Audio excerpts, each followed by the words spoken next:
மொழிப்போர் தியாகிகளுக்கு வீர வணக்கம். வீழ்வது நாமாக இருப்பினும் என்று வாழ்ந்து மறைந்த மொழிப்போர் மறவர்களுக்கு வீர வணக்கம்.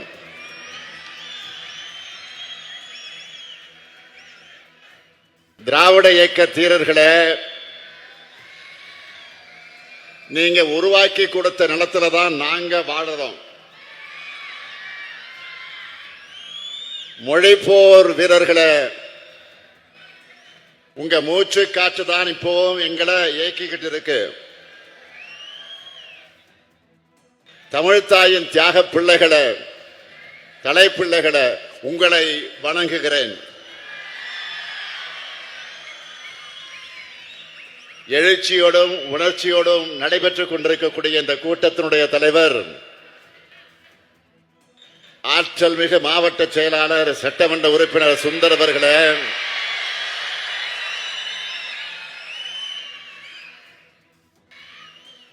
மேடையில் அமர்ந்திருக்கக்கூடிய காஞ்சிபுரம் வடக்கு மாவட்ட கழகத்துடைய செயலாளர்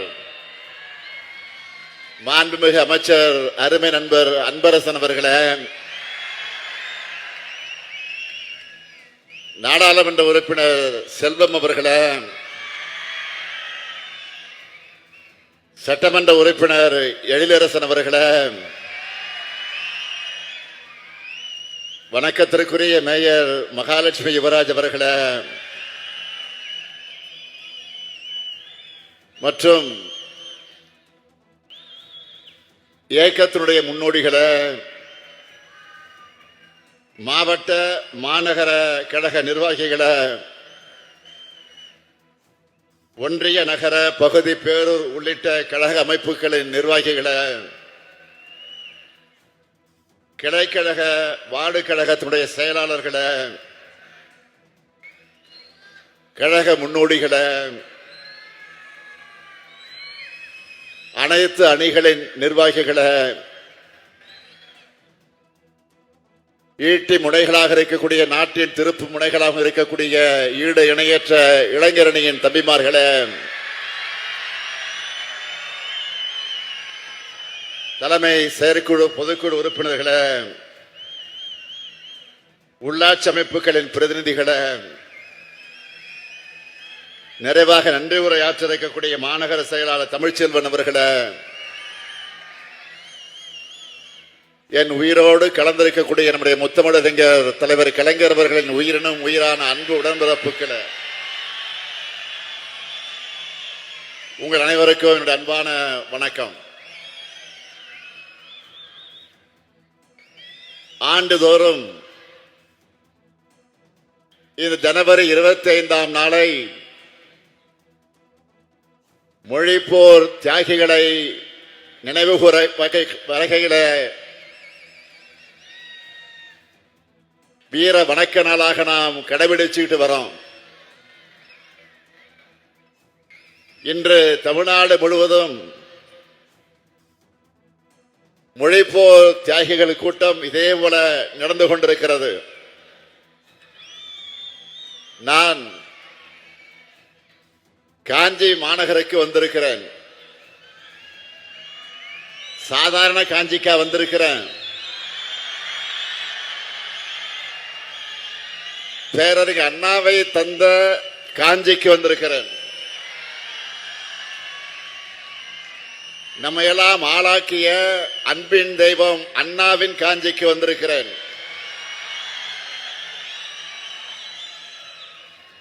அஞ்சு அஞ்சு வாழ்ந்த தமிழ் சமூகத்தை பார்த்து, ஏ தாழ்ந்த தமிழகமே என்று கேட்டு இனவுணர்வை ஏற்படுத்தின அண்ணன் பிறந்த மண்ணுக்கு, இந்த காஞ்சி மண்ணுக்கு வந்திருக்கிறேன்.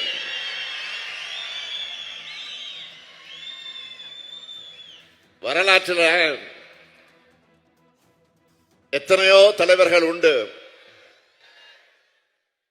அதில் அண்ணாவை பார்த்தா எனக்கு சில நேரம் பொறாமையா இருக்கும்.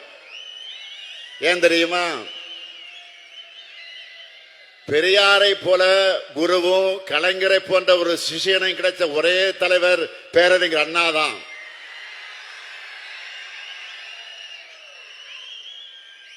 எல்லா தாயும் தன்னுடைய பிள்ளைக்கு பேர் வைப்பாங்க. ஆனா நம் தாய் நாட்டுக்கு தமிழ்நாடுன்னு பேர் வச்ச தலைமகன் பேரறிஞர் அண்ணாதான். அப்படிப்பட்ட அண்ணாவின் ஊர்ல அவர் உருவாக்கிய திராவிட முன்னேற்ற கழகத்தின் தலைவரா இந்த முத்துவேல் கருணாநிதி ஸ்டாலின் பேசுறது எனக்கு கிடைச்ச பெருமை.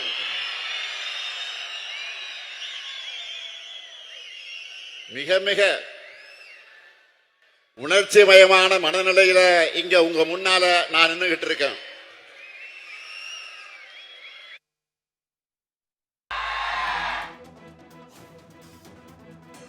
வயசுல கோபாலபுரம் இளைஞர் திமுக அமைப்பை ஏற்படுத்தி பல நிகழ்ச்சிகளை நான் நடத்தி கொண்டிருந்தது எல்லாருக்கும் தெரிஞ்சதுதான். அந்த வகையில் 1971ஆம் ஆண்டு பேரறிஞர் அண்ணா துயில் கொண்டிருக்கக்கூடிய நினைவிடத்தில் மலர் வளையம் வச்சு வணங்கி அங்கிருந்து அண்ணா ஜோதியை கையில ஏந்தி தொடர் ஓட்டமா புறப்பட்டு காஞ்சிபுரத்தில் நடந்துகிட்டு இருந்த திமுக மாநாட்டு மேடையில தலைவர் கலைஞருடைய கரத்தில் கொண்டு வந்து நான் அண்ணா ஜோதியை ஒப்படைச்சேன். அப்போ நம்முடைய தலைவர் கலைஞருக்கு பக்கத்தில் அன்றைய பொதுச் செயலாளர் நாவலர் கழக பொருளாளர் எம்ஜிஆர் அவங்க 2 பேரும் பக்கத்தில் இருக்கிறாங்க. கையில அண்ணா சுடரேந்தி என்று தொடங்கின ஓட்டம் தான் இப்ப வர ஓயல. அதே காஞ்சிக்குத்தான் இன்னைக்கு மொழிப்போர் தியாகிகளுக்கு வீர வணக்கம் செலுத்த வந்திருக்கிறேன். மொழிப்போர் தியாகிகள் நினைச்சால அவங்க பேரை சொன்னால உணர்ச்சி பொங்குது, உடல் நடுங்குது. 1938ஆம் ஆண்டிலே தமிழ்நாட்டு பெண்கள் மாநாடு முடிந்து மறுநாள் மொழிப்போர் களத்தினுடைய முதல் வீராங்கனையா பெண்களை அணை திரட்டி போராடினார் வீர தமிழன்னை தருமாம்பாள். 25/1/1964 தீக்குளித்து இறந்து மொழிக்காக உயிரை கொடுத்த இளைஞன் கீழப்பழுவு சின்னசாமி கழகத்துடைய தொண்டன். 1965ஆம் ஆண்டு ஜனவரி 25 சென்னை கோடம்பாக்கத்தில் சிவலிங்கம் என்ற 21 வயது இளைஞரும் தீக்குளிச்சார். அவர் திராவிட முன்னேற்ற கழகத்தினுடைய நுங்கம்பாக்கம் பகுதி கழகத்துடைய பொருளாளர். அதற்கு மறுநாள் விருகம்பாக்கம் அரங்கநாதன் தீக்குளிச்சார். அவர் ஒன்றிய அரசினுடைய தொலைபேசி துறையினுடைய ஊழியர், திமுகவுடைய தொண்டர். இந்த அரங்கநாதன் பேர்ல தான் சென்னை தியாகராய நகர்ல அரங்கநாதன் சுரங்கப்பாதை அங்கே இருந்து இருக்கிறது. அதை அமைத்தவர் தலைவர் கலைஞர். 27/1/1965 சிதம்பரத்தில் நடந்த துப்பாக்கி சூட்டில் வீர தியாகியானார் அண்ணாமலை பல்கலைக்கழக பிஎஸ்சி மாணவன் சிவகங்கை ராஜேந்திரன். 18 வயசான அந்த மாவீரனுக்கு அண்ணாமலை பல்கலைக்கழக வாசல்ல சிலை அமைக்கப்பட்டிருக்கு. அந்த சிலையை திறந்து வைத்தவர் தலைவர் கலைஞர். கோவை பிஎஸ்சி பொறியியல் கல்லூரியுடைய மாணவனாக பீளமேடு தண்டபாணி 1965 பிப்ரவரியில் நஞ்சுண்டு இறந்தார். விஷத்தை அறிந்து இறந்திருக்கிறார். அதே பிப்ரவரி மாதம் சத்தியமங்கலம் முத்து என்ற திமுக தொண்டர் தீக்குளிச்சார். ஐயம்பாளையம் ஆசிரியர் வீரப்பன் 11/2/1965 தீக்குளிச்சார். திமுகவை சேர்ந்த இவர் அந்த பகுதியில் இளைஞர் மன்றத்தை நடத்தினவர். கீரனூரை சேர்ந்த முத்து 1965 பிப்ரவரி மாதம் நஞ்சுண்டு இறந்து போனார்.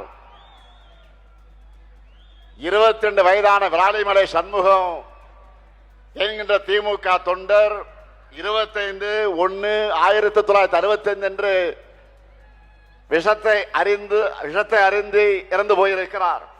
அவர் ஒரு மளிகை கடையினுடைய ஊழியர். திருச்சி பாலக்கரையில்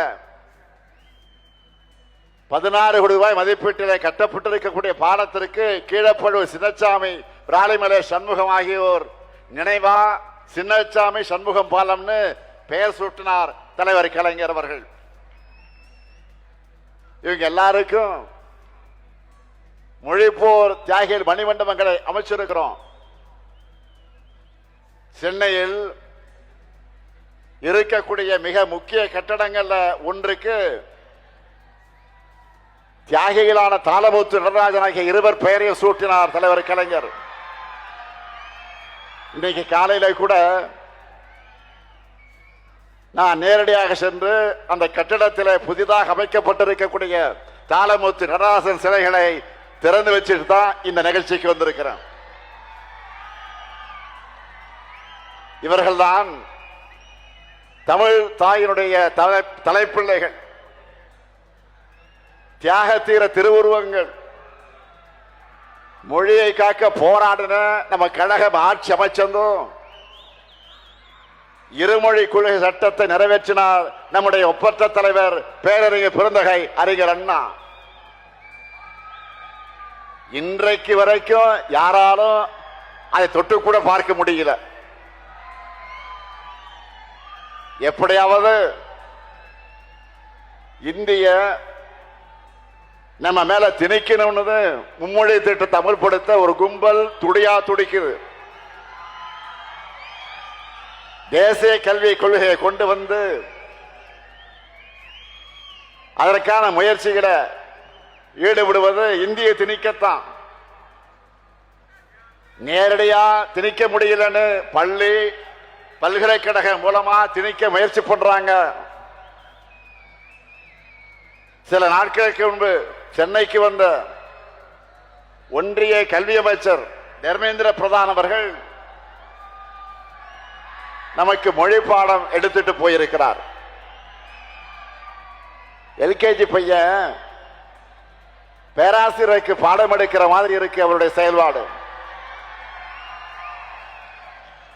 தமிழ்நாட்டுக்குள்ள இந்தியை திணிப்ப அனுமதிக்க மாட்டோம்னு சொன்ன காரணத்துக்காக நமக்கு தர வேண்டிய 3458 கோடி ரூபாய் நிதியை தராம இருக்கக்கூடியவர் தான் இந்த பிரதான். 3000, 5000, ஏன் 10,000 கோடி கொடுத்தாலும் மும்மொழி திட்டத்தை ஏற்க மாட்டோம்னு சொன்னவன் தான். 3000, 5000, 10,000 கோடி கொடுத்தாலும் மும்மொழி திட்டத்தை ஏற்க மாட்டோம்னு சொன்னவன் தான் இந்த முத்துவேல் கருணாநிதி ஸ்டாலின். பணத்தையும் அதிகாரத்தையும் காட்டி மிரட்டினா நாங்க பணிஞ்சு போக நாம என்ன அடிமைகளா? அண்ணா கலைஞர் போன்ற தமிழ் போராளிகளுடைய பரம்பரையில் வந்தவர்கள் நாம். அது மட்டுமல்ல, மொழிப்போர் வீரர்களான நடராஜன், தாளமுத்து, ராஜேந்திரன் போன்றவருடைய கொள்கை உணர்ச்சி எனக்குள்ள ஓடுற காரணத்தினால தான் நான் அப்படி சொன்னேன். 1938 இந்தி திணிப்புக்கு எதிராக நாம போராடி கொண்டிருக்கிறோம். இந்தி என்பது வெறும் மொழி திணிப்பு மட்டுமல்ல, அது பண்பாட்டு படையெடுப்பு. இந்தியா முழுக்க இந்தியின் ஆதிக்கத்துக்கு எத்தனை மொழிகள் வழியானது. இந்திய உதைக்கு நாம் ஆங்கிலத்தை தொடர செஞ்சதால தமிழ்நாடு எப்படி வளர்ந்ததுன்னு கடந்த ஆண்டு நான் ஒரு கடிதத்தொடர் எழுதினேன். இந்திய அளவில் அதுக்கு மிகப்பெரிய வரவேற்பு கிடைச்சது. பல்வேறு மொழி பேசும் மக்கள் என்னோட பதிவுகளுக்கு கீழே தன்னுடைய மொழி இந்தியால அழிந்தது எப்படின்னு பகிர்ந்துகிட்டாங்க. அது மாதிரி தமிழ்நாட்டை அடிமைப்படுத்தணும்னு தான் காலந்தோறும் டெல்லியில நம்ம மேல படையெடுத்து வராங்க. நாம பார்க்காத படையெடுப்பா. நீங்க எத்தனை முறை வந்தாலும், எத்தனை துரோகிகள், அடிமைகள், அரசுகள், கோமாளிகள், கொலைகள் துணைக்கு அழைச்சுக்கிட்டு வந்தாலும் உங்களால தமிழ்நாட்டை வீழ்த்த முடியாது. உறுதியோடு சொல்றேன். டபுள் என்ஜின் சொல்லி வடமாநில மக்களை ஏமாற்றி அவங்க வாழ்வாதாரத்தை அழிக்கிற உங்க டப்பா இன்ஜின் தமிழ்நாட்டில் ஓடவே ஓடாது.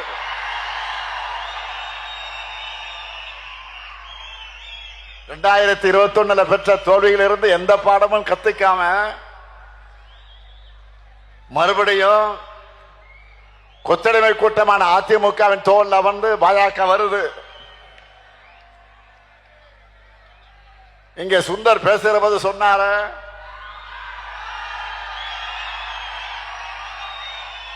நேற்று முன்தினம் மாண்புமிகு பிரதமர் மோடி அவர்கள் தமிழ்நாட்டுக்கு வந்துட்டு போயிருக்கிறார். இனி அடிக்கடி இந்த பக்கம் பிரதமர் மோடி அவர்களை எதிர்பார்க்கலாம். தேர்தல் சீசன் வந்துட்டா போதும். தமிழ்நாட்டுக்கு வந்து பல வெரைட்டியில அவர் வடைகளை சொல்றது வழக்கம்தான். இந்த முறை வந்தார், வழக்கமான பழைய வடைகளை தான் சுட்டுட்டு போயிருக்கார். அந்த மாவும் புளிச்சு போச்சு. அதை கேட்டு கேட்டு தமிழ்நாட்டு மக்கள் காதும் புளிச்சு போச்சு. பிரதமர் வராருன்னு சொன்னதும் சில கேள்விகளை நான் கேட்டிருந்தேன், எழுப்பியிருந்தேன். அது வருவதற்கு முதல் நாளே அந்த கேள்வி நான் எழுப்பியிருந்தேன். நீங்க எல்லாரும் அந்த ஊடகங்கள் அதெல்லாம் பார்த்திருப்பீங்க, படிச்சிருப்பீங்கன்னு நினைக்கிறேன். தமிழ்நாட்டுக்கு தர வேண்டிய 3548 கோடி ரூபாய் கல்வி நிதி எப்ப வரும்? தொகுதி மறுவரையில தமிழ்நாட்டின் தொகுதி அளவு குறைக்கப்படாத இந்த உறுதிமொழி உங்க வாயிலிருந்து எப்ப வரும்? பாஜகவின் முகவர் போல செயல்படுகிற ஆளுநருடைய அராஜகம் எப்ப முடிவுக்கு வரும்? ஒன்றிய பாஜக அரசிடமிருந்து தமிழுக்குரிய ஒதுக்கீடு, நிதி ஒதுக்கீடு எப்போ வரும்? 100 நாள் வேலை திட்டத்துக்கு பதிலாக மாநிலங்கள் மேல நிதி சுமை ஏற்றி ஊரக மக்கள் வாழ்வாதாரத்தை ஒழிச்சு கட்டக்கூடிய புதிய திட்டம் எப்போ கைவிடப்படும்? 10 ஆண்டுகளா இன்ச்சு இன்ச்சா ஒன்றிய பாஜக அரசு இழைக்கிற மதுரை எய்ம்ஸ் 8வது உலக அதிசயம் எப்போதான் எங்க கண் முன்னால வரும்? இயற்கை பேரிடருக்கான நிவாரண தொகை தமிழ்நாட்டுக்கு எப்போ வரும்? ஓசூர் மாநிலத்துக்கு அனுமதி எப்போ கிடைக்கும்? கோவை மதுரையில மெட்ரோ ரயில் ஓடுமா? அப்படின்னு இப்படி அடுக்கடுக்கா கேள்விகளை கேட்டேன். இது எதுக்குமே பிரதமர் மோடி அவர்கள் பதில் சொல்லல. இருந்தா தானே சொல்றதுக்கு. ஆனா தேர்தல் குறித்த தன்னுடைய கற்பனைகளை பேசிட்டு போயிருக்கிறார். மாண்புமிகு பிரதமர் அவர்களே, கடந்த நாடாளுமன்ற தேர்தல் நினைவு இருக்கா? உங்களுக்கு ஒரு தொகுதி கூட கிடைக்கவில்லை. தமிழ்நாட்டுக்கு நீங்க எத்தனை முறை வந்து பிரச்சாரம் பண்ணீங்க? அதுக்கு பரிசா முழுமையான தோல்வியை தமிழ்நாட்டு மக்கள் உங்களுக்கு பரிசா கொடுத்தது மறந்து போச்சா? உங்க பக்கத்துல ஒருத்தர் உட்கார்ந்து இருந்தார, அவர் என்ன வெறும் பழனிசாமின்னு நினைச்சிட்டீங்களா? சாதா பழனிசாமி அல்ல, தி கிரேட் 10 தோல்வி பழனிசாமி. 2019 இருந்து எல்லா தேர்தலையும் தோல்வியை தவிர எதுவும் காணாத மாவீரர். இப்படி ஒரு ஃபெயிலியர் கும்பல சேர்ந்து கொள்கையால இணைந்திருக்கக்கூடிய திமுக கூட்டணி வீழ்த்த போறாங்களாம். தமிழ்நாட்டை என்டிஏவை வளர்க்க போறாங்களாம். என்டிஏ அரசு வரப்போகுதான், வளர்க்க பாடுபட போகுதான்.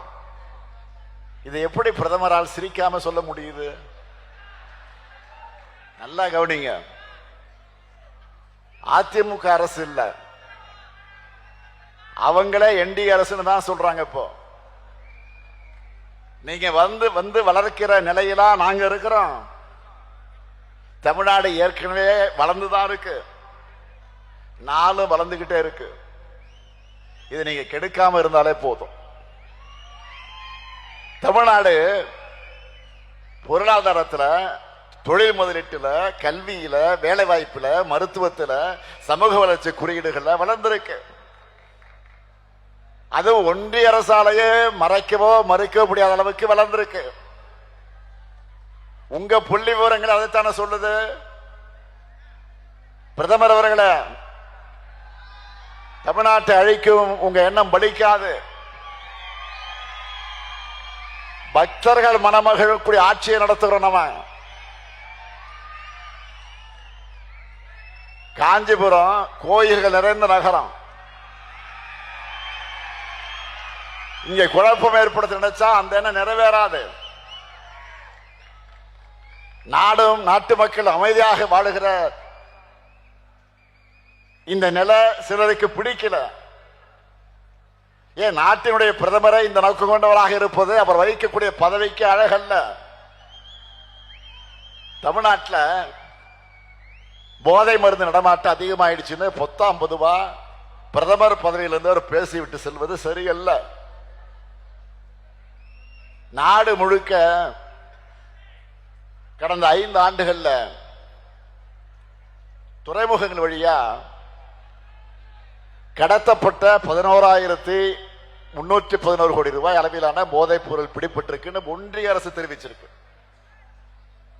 அதுல பெரும்பாலானவை குஜராத் மற்றும் மகாராஷ்டிரா மாநில துறைமுகங்கள் தான் சிக்கி இருக்கு.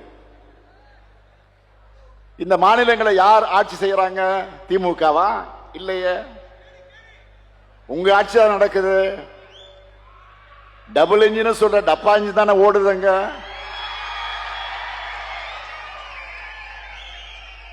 இந்தியாவுக்குள்ள போதைப் பொருள் நுழைறதை தடுக்க வேண்டியது பிரதமர் மோடியும் உள்துறை அமைச்சர் அமித்ஷாவும் தான், இந்த ஸ்டாலின் இல்ல. மகாராஷ்டிராவில் போய் பேச வேண்டியதை மதுராந்தகத்தில் வந்து பேசிட்டு போறது நியாயமா?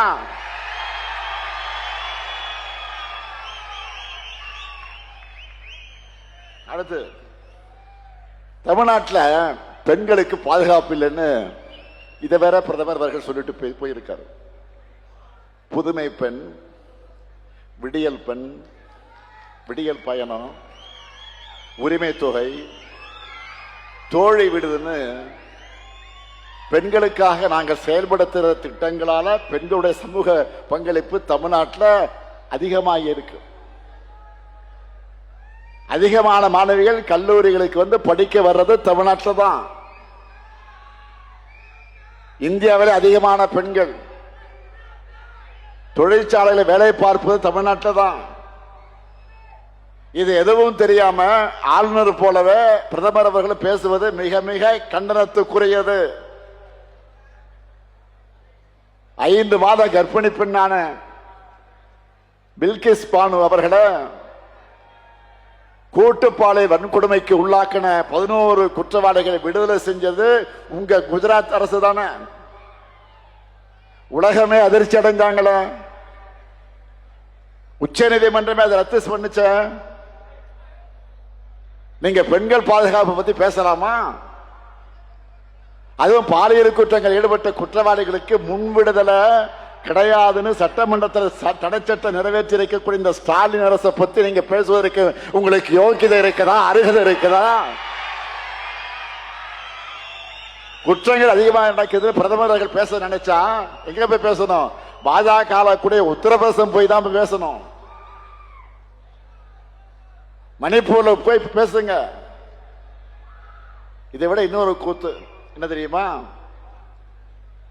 ஜெயலலிதா ஆட்சியில குற்றமே நடக்கலன்னு சொல்லி அதிமுக தொண்டர்களையும் பிரதமர் ஏமாத்த பார்த்திருக்கிறார்.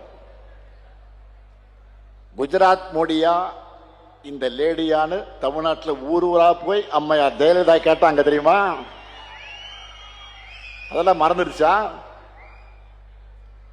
இந்தியாவிலே அதிமுக அரசு தான் ஊழல் அதிகம் நடக்கக்கூடிய அரசுன்னு நீங்களும் உள்துறை அமைச்சர் அமித்ஷாவும் அவர்களும் பேசினதான் ஞாபகம் இருக்கா?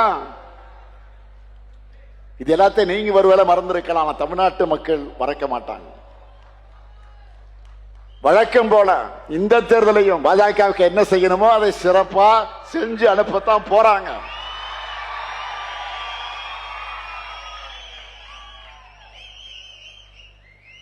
மோடி அவர்கள் இந்த மண்ணில் கால் வச்சதுமே உதயசூரியனே மறைஞ்சிருச்சான், மழை வந்துருச்சான். கோமாளிகளை இப்ப கூட மழை வந்திருக்கு.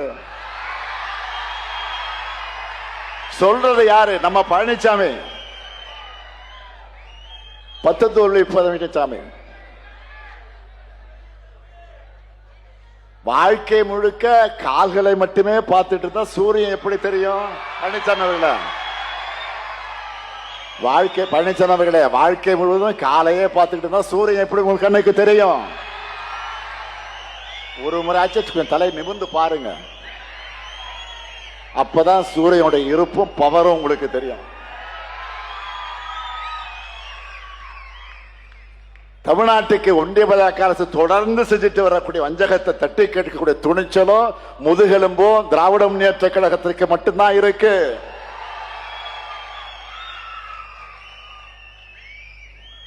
சிபிஐ, அமலாக்கத்துறை போன்ற பேரை கேட்டால ஓடி ஓடுகிற கோழைகள் தமிழ்நாட்டோட உரிமைகளை எப்படி காப்பாற்றுவாங்க?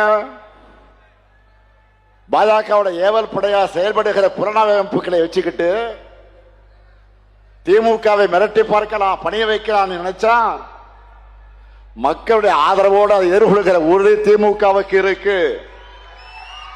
நாங்க பணிய மாட்டோம், துணிஞ்சு ஒரு கை பார்ப்போம். மண் மொழி மானம் காத்திடும் எங்க 2000 ஆண்டு போற தொடர்ந்துடுவோம். 2026 தேர்தல் களமும் ஆரிய திராவிட போரின் மற்றொரு களம்தான். தமிழ் பண்பாட்டை அழிக்க நினைக்கிற அரசியல் எதிரிகளையும் அந்த எதிரிகளின் கூலி பாட்டாளாகி இருக்கக்கூடிய அடிமைகளை எதிர்கொண்டு வெற்றியை உறுதி செய்யக்கூடிய களம்தான் இந்த களம். பேரறிஞர் அண்ணா பிறந்த அந்த காஞ்சி மண்ணிலிருந்து நான் சொல்லிக்கொள்ள விரும்புவது, கழக உடன்பிறப்புகளே, கூட்டணி தோழர்களே, தோழமை இயக்கத்தவர்களே, உங்கள் பரப்புரையை இன்றே தொடங்குங்க. 5 ஆண்டுகளா நம்ம மக்களுக்கு செஞ்சுட்டு வர நலத்திட்டங்கள் தொடரணும்னா திராவிட மாடல் அரசு தொடரணும்.